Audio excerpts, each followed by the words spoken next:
Ya, selamat sore teman-temanku semuanya, dimanapun kalian berada. Semoga teman-teman selalu dalam keadaan yang sehat dan selalu dimudahkan dalam mencari rezeki. Berjumpa kembali bersama channel Modal Nekat Cerpen, channel yang berisikan tentang konten vlog yang disertai dengan konten cerita. Jadi dalam satu buah video, teman-teman bisa menikmati dua hiburan sekaligus. Yang pertama adalah pemandangan alamnya, dan yang kedua adalah isi dari ceritanya.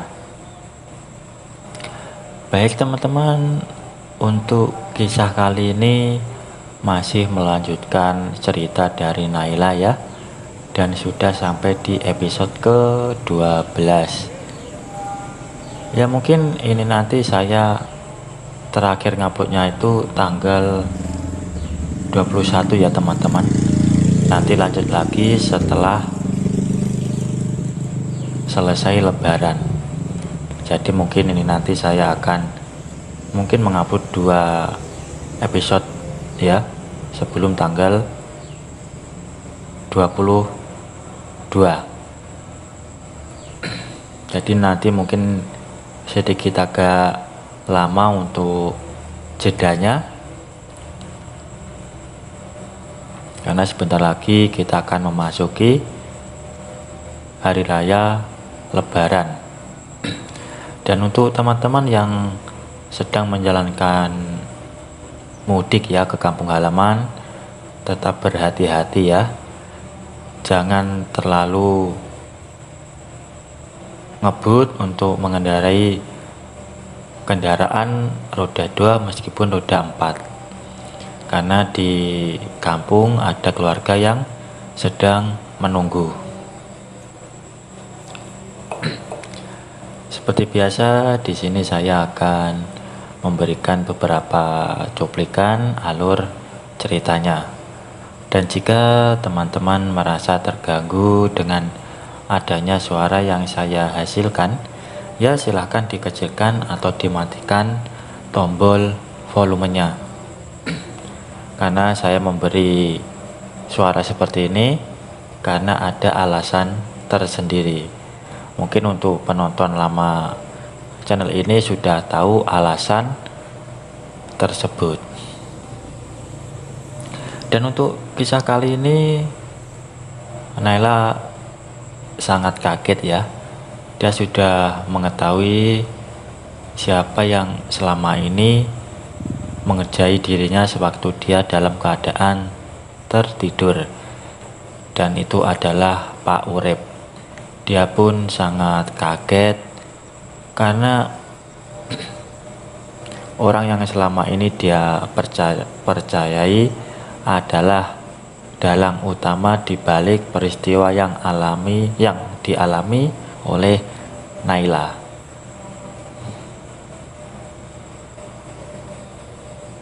Dan semua itu karena air lemon yang diberikan oleh Pak Urip, yang memang sebelumnya diberikan sebuah obat khusus, sehingga setelah Naila meminum dari air lemon tersebut, dia pun membuatnya merasa mengantuk, dan waktu itulah yang dimanfaatkan oleh Pak Urip selama ini. Dan untuk saat ini Pak Urip telah berani menunjukkan siapa dirinya, karena sebelumnya dia hanya berani bermain di belakang dengan cara membuat Naila tertidur terlebih dahulu. Hati Naila terasa sakit, rasanya seperti sudah dikhianati. Ia sangat terkejut bahwa orang yang ia percayai justru menjadi pelaku di balik peristiwa tersebut. Nampak mata Naila berkaca-kaca. Ia benar-benar kecewa akan kenyataan yang sebenarnya. Dalam kejadian ini Pak Urip pun merasa sangat senang ya. Sangat senang karena dia bisa mendengarkan suara lenguan dari Naila secara langsung.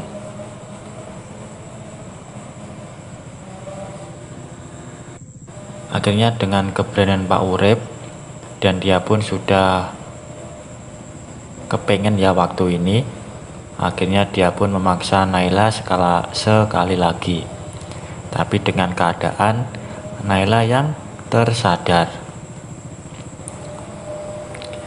Dan beberapa jam kemudian Naila tengah terbaring di ranjangnya sambil menangisi nasibnya. Ia masih tak menyangka kalau justru Pak Urip adalah pelaku dari semuanya.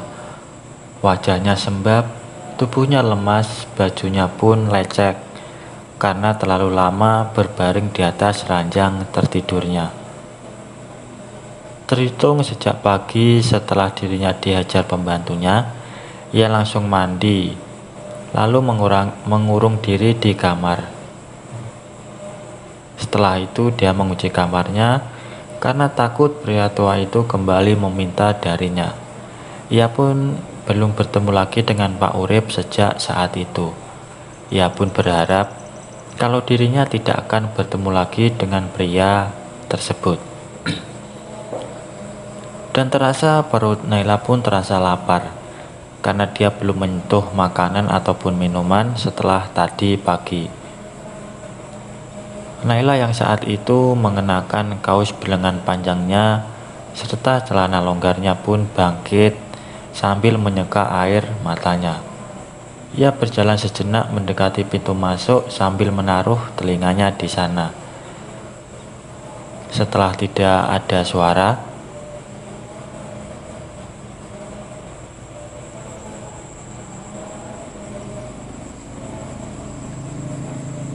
ia pun memutuskan untuk keluar dari kamarnya.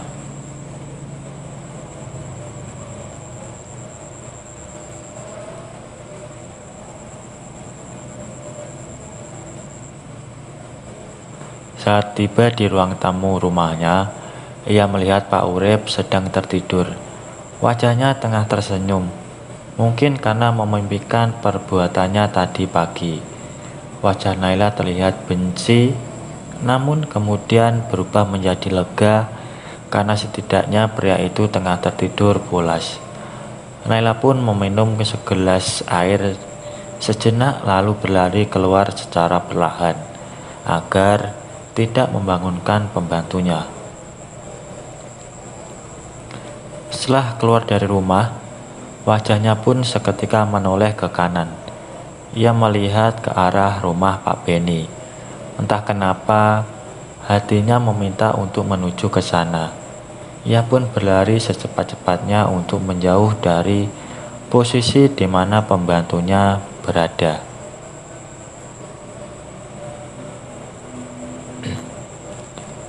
Setelah sampai di depan pintu rumah Pak Beni, Naila pun beberapa kali mengetuk pintu rumah tersebutnya.